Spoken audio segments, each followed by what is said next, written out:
as you pass by going to Clayton, Georgia.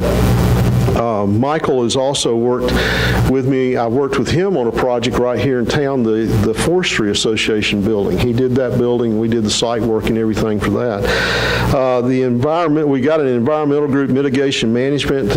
Matt Hughes is here with that organization because we know that with the streams there'll be the presence of some wetlands that we'll need to protect.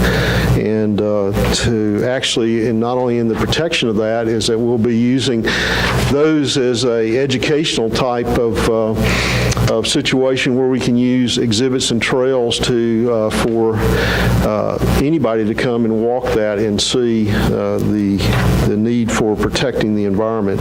Steve Coleman is our surveyor from right here in town, and then also I've added, it's not in the statement of qualifications, but a good friend of mine, Tony Strickland, worked with us on the fields up at Rabid County. And Tony is one of the certified, probably only about 100 in the U.S.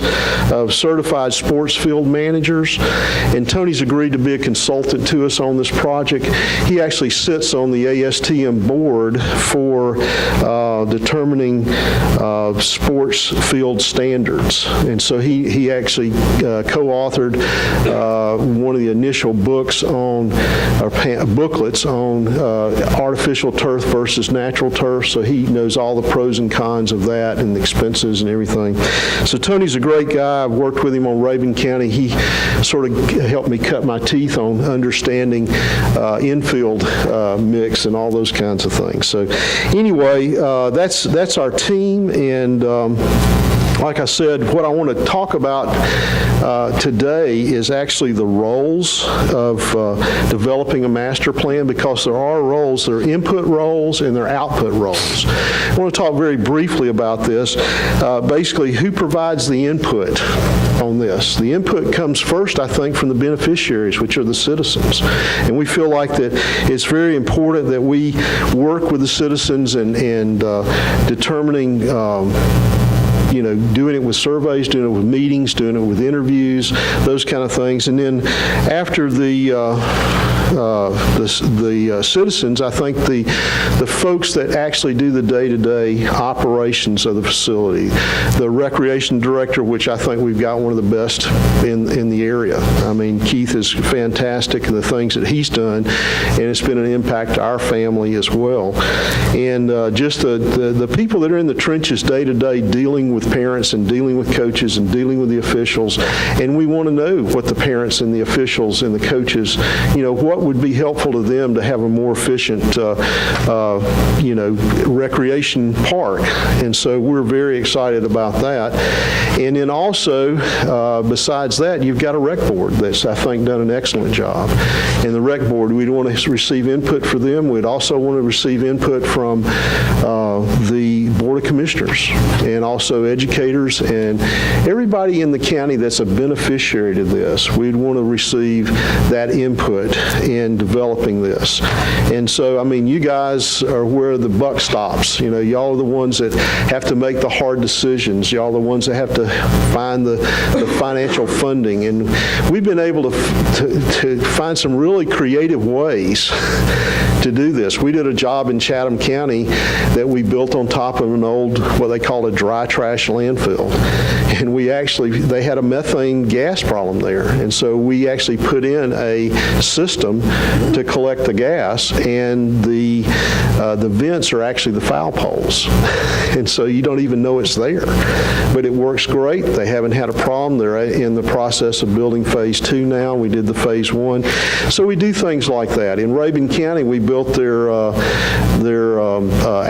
multi-purpose facility for agriculture and all kinds of things, car shows. They had like a dogwood show or some kind of azalea show and different things that they wanted to use that for. We built that on virgin property, but it was adjacent to a piece of property that was flat. Have to be flat because it used to be an old landfill that was closed in 1980. Without EPD requiring it, we went ahead and put a gas collection system in that. And the vents are flagpoles. And so, and we built the animal building there on top of that, and the parking as well. So we know how to use the money, and it's sort of, getting the biggest bang for the buck, and we know ways to eliminate cap cost, where you don't have to invest in the capital in some of the facilities, and you get other people to do that investment for you, and then you pay a maintenance fee. So we have those kinds of abilities, but that's all input, and then we have to look at the output. The output is basically toward us. We're going to be working with all the input in a collaborative manner or effort with the inputters to be certain that we understand the elements, the priorities. There are priorities in what you build first, because that's exactly what you have to do. You have to look at it. You can't go build it all at once unless somebody knows somebody just wants to be benevolent and contribute several $1 million to this.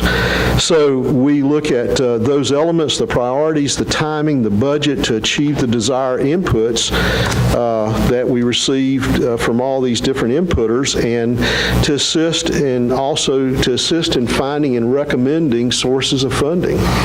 We've already found out that, with the wetlands, you may say, well, that's a bad thing, but our wetlands consultant has sources of funding to help with trails and stuff that would be educational for wetlands. So there's some things there.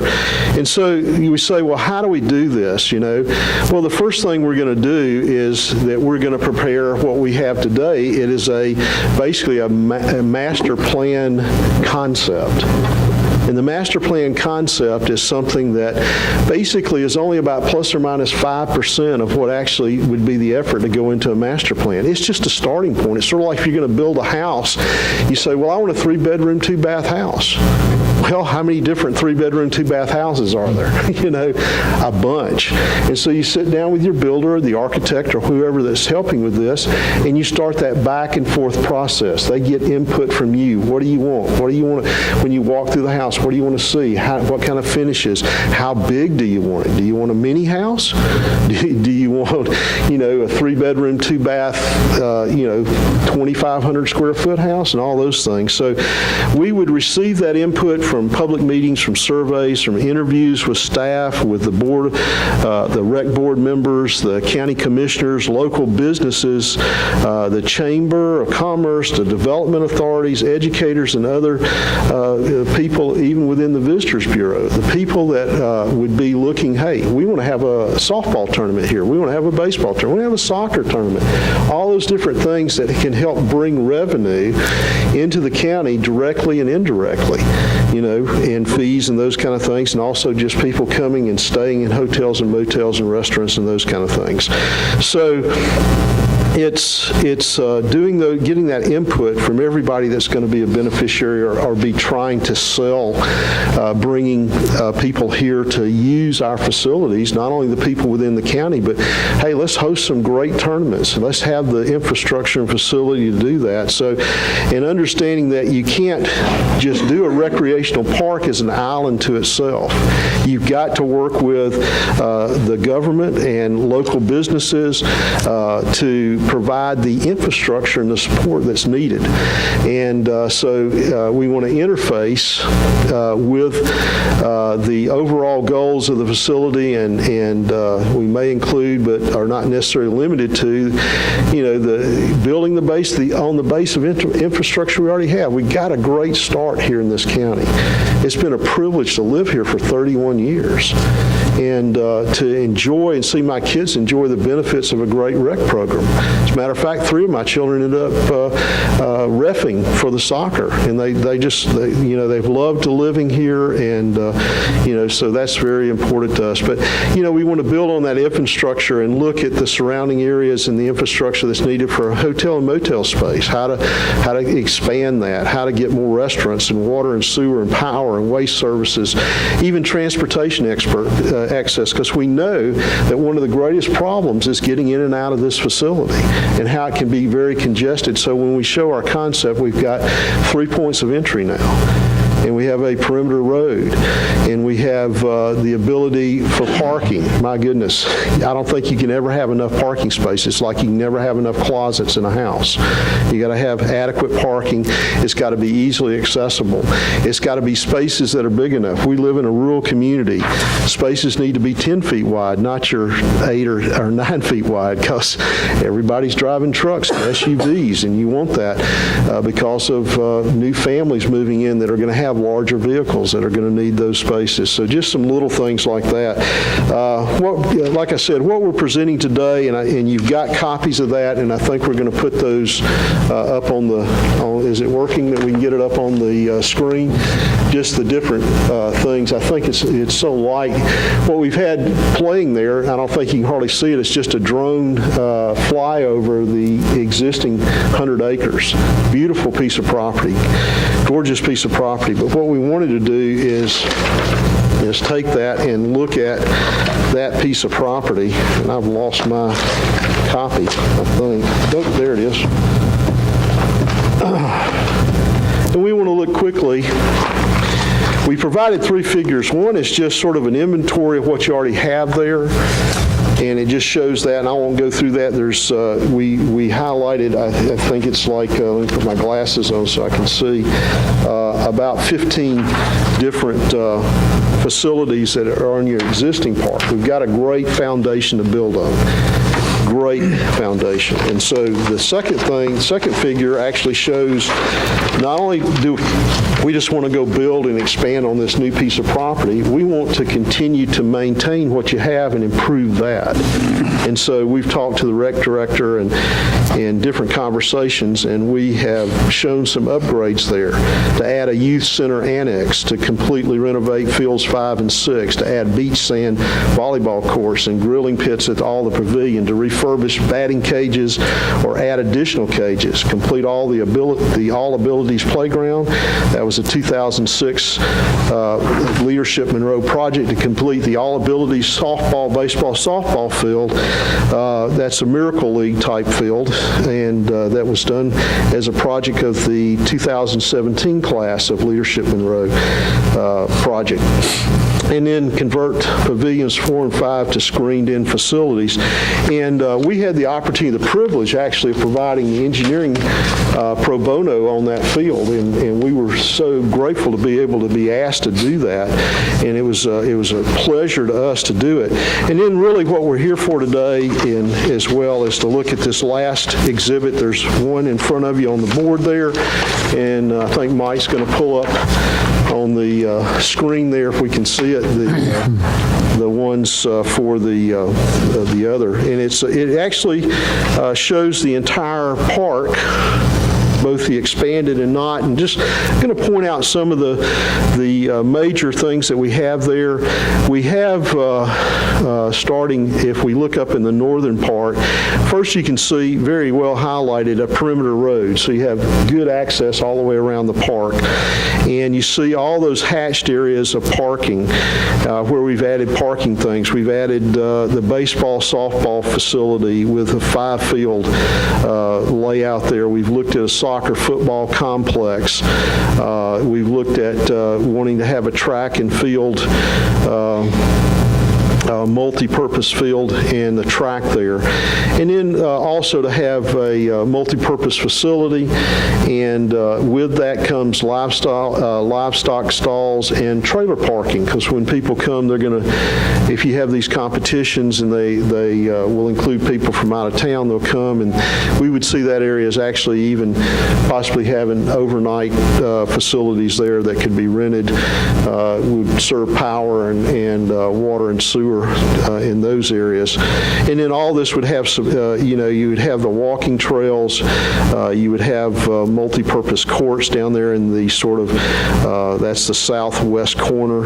And then we show an area that would include a disc golf course where people are playing with disc and that kind of thing, and that could be used for various things. We didn't show the individual holes, but they would be cut into that because what we tried to do is orient the fields and the facilities in open areas that already exist where we have to do as little or, don't have to do as much tree cutting.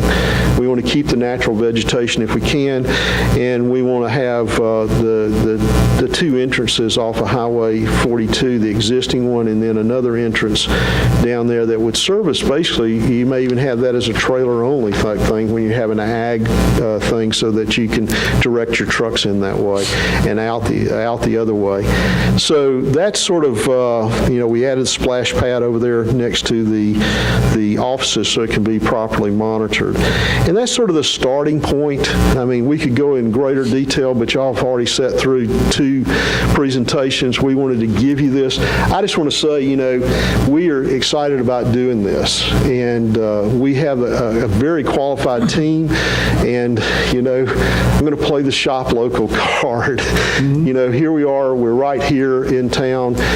We can really provide the response time that you need to various things. Plus, I'm just going to tell you, we have on our team 3 generations of people. We have people that, like me, my youngest is 19 now, so we have really benefited from the thing, and we have that perspective. Mike has got young kids in various ages. He's got another one due, and when is that, July, you said? And so that'll be 4 children for him. And Jeannie Barfield has been available, and so she did a lot of the design on the Raven County work. And so we have that, and she's, taught in school, so she understands from an educational standpoint as well as working with me for now, I think it's going on 7 years, I believe. And she has a young child, well, not young anymore, she's 10 now? 11, oh wow, growing up faster than we know. So we bring that perspective. And, it's sort of like you're sort of, as a prophet, not well received in their own hometown, but we hope we would be. And I'll just stop now and ask if you got any questions. All right, well, you had about 2 minutes left, so thank you for... What is that right here, this proposal right here? What do you... Right in the corner there, those are multi-purpose fields. Is that right, Jenny?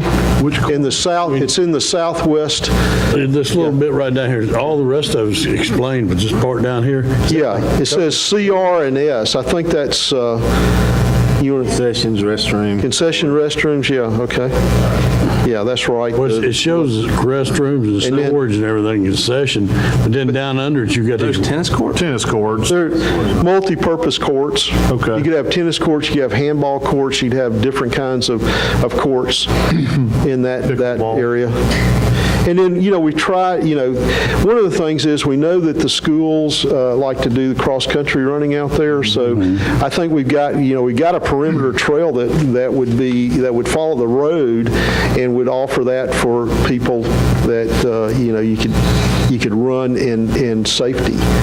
A lot of times you're concerned about safety. We anticipate this road to be well lit and those kind of things.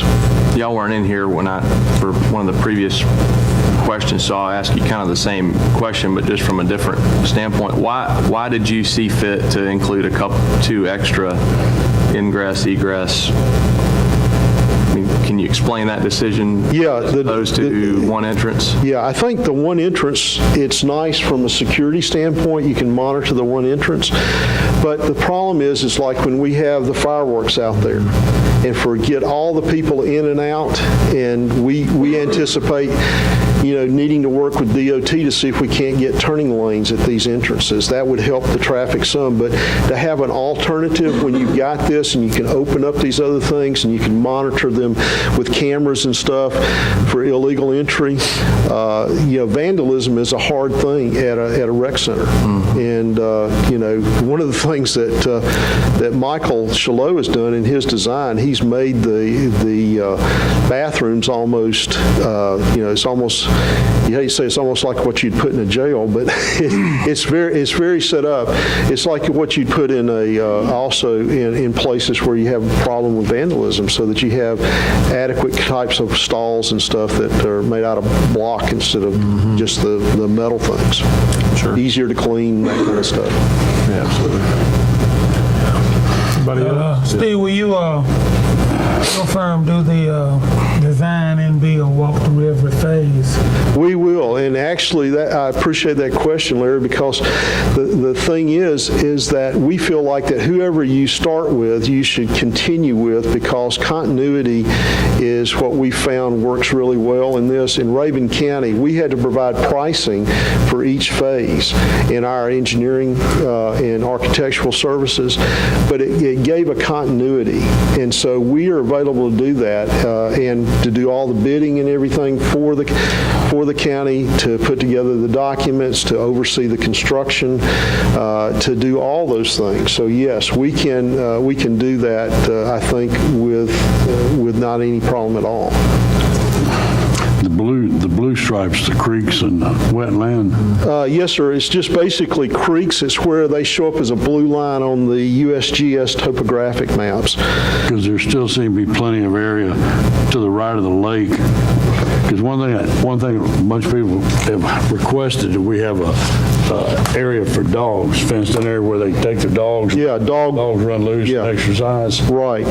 And we've got those areas. As a matter of fact, if you look at between the field and those multi-purpose courts, there's a large area there. Because when you look at the scale on this, an inch is about almost, I think, what is that? 300 feet's an inch. So yeah, you've got some large areas there that we can put these kind of facilities in, and maybe even have more than one. Okay. When does the pricing come into all this discussion? When you tell him which one you want to do first. These guys' pricing in the back.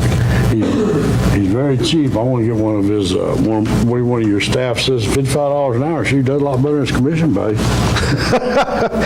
Well, we might have an open position, who knows? Do you see any problem with wet areas over on this side right here? Because I know there is on one of the previous. Yeah, we haven't, in the fact that in not taking a lot of, we were told not to do a lot of work for this. So basically, we reviewed, various maps and that kind of thing.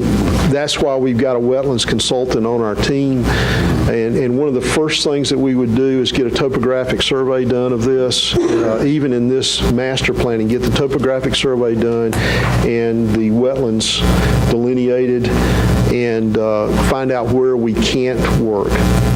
And I know the center of it is kind of a hill, but it Right. drops off on both sides. And Right, their yeah. previous presentations didn't appear they thought we could use that side. yeah, well, Where's that, Eddie? I did walk the property, so I didn't delineate anything, but I just visually looked at it, and I think primarily the majority of the wetland veterans would be directed on beavers that have gotten in there, so they've kind of flooded it out a little bit. The branch that goes off to the north, off the back of the pond, there are also beavers on that stream, so they've expanded out to some portions of it. But I didn't see anything significant. I don't think we're going to run into something side of that pond in terms of those little small pockets of it. There's no chance.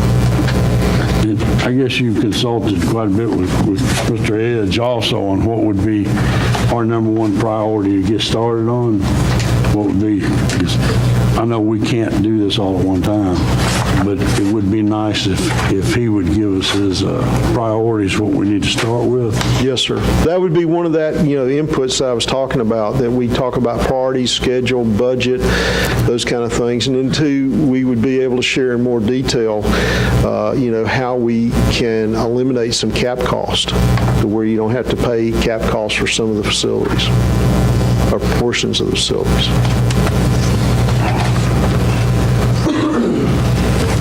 Any anything else? Very good presentation. I like your layout on it, too. Yes. Chris County listed as one of the recreational facilities Yes, that's some that Michael Shalot's done. right now.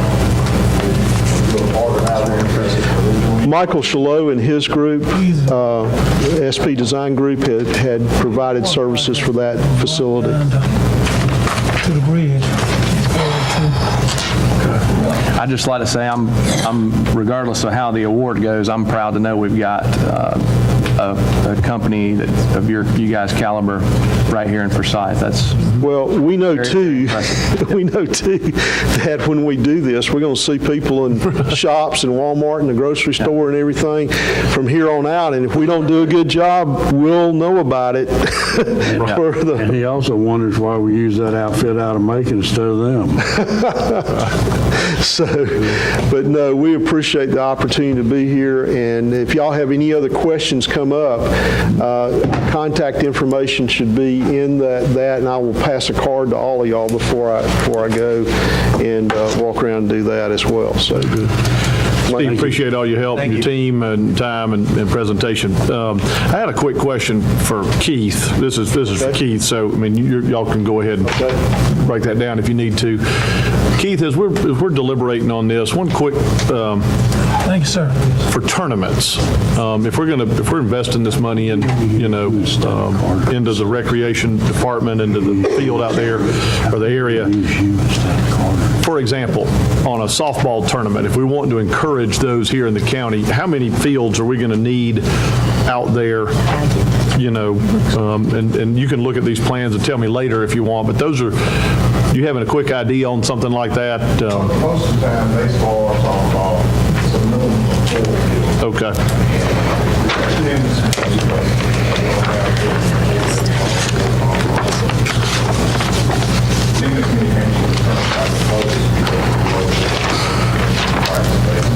A lot of your recreation centers are designated permanent home.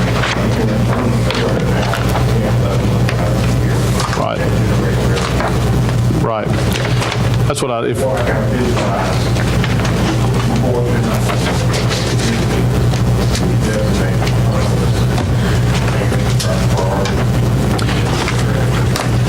And do you get most requests for softball or baseball tournaments, or for football tournaments, or for soccer tournaments? Majority of baseball, I've had some contact with directors for softball this year, in the past as well.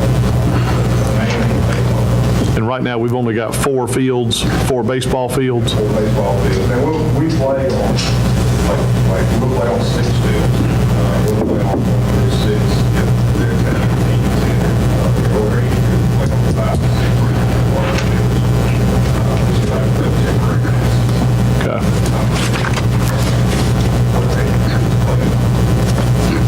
Okay. Real good.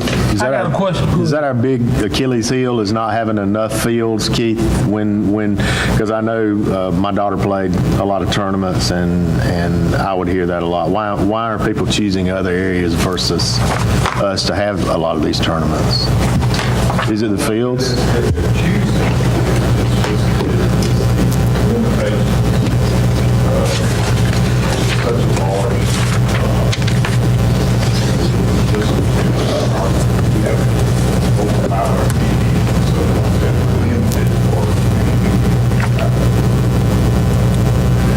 One other question. Does that answer your question, Eddie? I think so. So we are limited because of some of the local rec services that we provide. Did we lose the travel ball? That softball, that travel ball that goes everywhere, they used to come here. And are they still coming? Because don't they require more fields than what we've got? 'Cause that brings in good revenue to the county when they come. Softball plays on all 30 fields. Baseball, we have that. We have actually converted 2 more fields of baseball so you can play softball. So we do have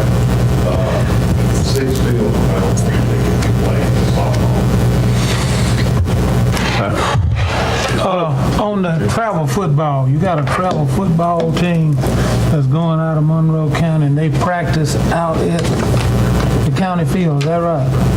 They practice, the Monroe Academy complex They do. was given to, rights to schedule practice, given to me a couple of years ago, as open play. So during the football season, for the time changes, that's kind of designated their practice place. And then the time changes, and we're in the entire season, and then practice over there. So you hadn't really had any problem with the practice or conductor? Okay, that question just happened to come about yesterday. What about the gym down at Central Georgia Tech? Have you been using it? Okay, well, that come up. DC in there, environment in there, as far as, It's not suitable. Is that what you're saying? apparently not. We use the freshman practices. It's not suitable for games, practice. So we have used that in the freshman practices.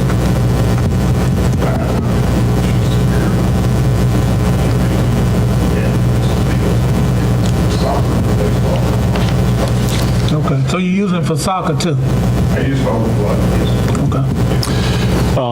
Well, just a quick question, thumbs up or thumbs down, more entrances and exits or not? Well, I understand for security reasons, but I think we need a secondary exit for large events. I mentioned fireworks show, there's other large events. Right. We have a large event, 4 nights a week, spring and fall, recently, traffic count. Yeah. And it's amazing, and it's there. 2,000, about 100 every night. We had 4,700 vehicles in the park just the month of December. Down here. Right. Asphalt prices. It's always felt bottleneck to me, a little bit constricted. And so, but as long as you don't mind locking 3 gates instead of 1, I think we can look at, I can lock 2 gates, or I can actually see where you have a second gate, maybe on 42, further. We would open and do a big large thing, or open up at night after all games, gotcha. Yeah, for traffic. Right. That's what I was thinking. That's Just fine, keep too. it open as necessary.